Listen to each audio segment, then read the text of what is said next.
மீண்டும் என்டிஏ மலர்ந்திருக்கு. அதிமுக, பாஜக கூட்டணி இணைந்திருக்கு. பட் அந்த சந்திப்பு நடந்த பொழுது பார்த்தீங்கன்னா, எடப்பாடி பழனிசாமிக்கு ஒரு விருப்பமே இல்லாத மாரி தான் அந்த கூட்டணி அமைஞ்ச மாரியான சில தோற்றத்த காமிச்சாரு. ஏன்னா, அமித்ஷா மட்டுமே பேசிக்கிட்டு இருந்தாரு. இவரு அமைதியா உட்கார்ந்துட்டு இருந்தாரு.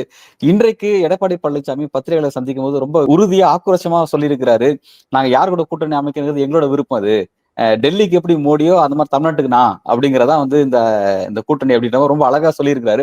இந்த அளவுக்கு உறுதியா இபிஎஸ் பேசியிருக்காரு. எப்படி பாக்குறீங்க சார்?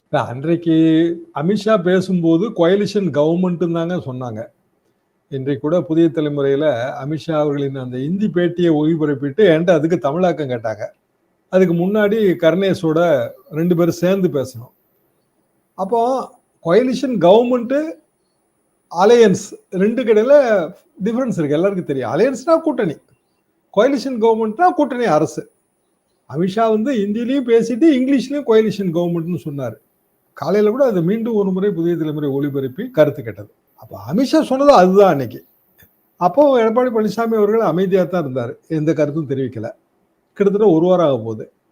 இன்றைக்கு திடீர்னு அதுக்கு கருத்து தெரிவிக்கிறாருன்னா, நடுவுல சில தினங்களாக அதிமுகவுக்குள்ள நிறைய புகைச்சல் இருந்தது. நிறைய மாவட்டங்கள்ல ராஜினாமாக்கள் இருந்தது. இந்த கருத்துக்கு எதிர் கருத்து ஆற்றி கொண்டிருந்தார்கள். ஒரு சில முன்னாள் எம்எல்ஏக்கள் கண்ணீர் விட்டு அழுதது எல்லாமே நம்ம பார்த்தோம். அப்போ அவர்களை ஆற்றுப்படுத்த வேண்டிய ஒரு கட்டாயம் அதிமுக பொதுச் செயலாளருக்கு இருக்கிறது. அதை வைத்து தான் இந்த விளக்கம்னு நான் நினைக்கிறேன்.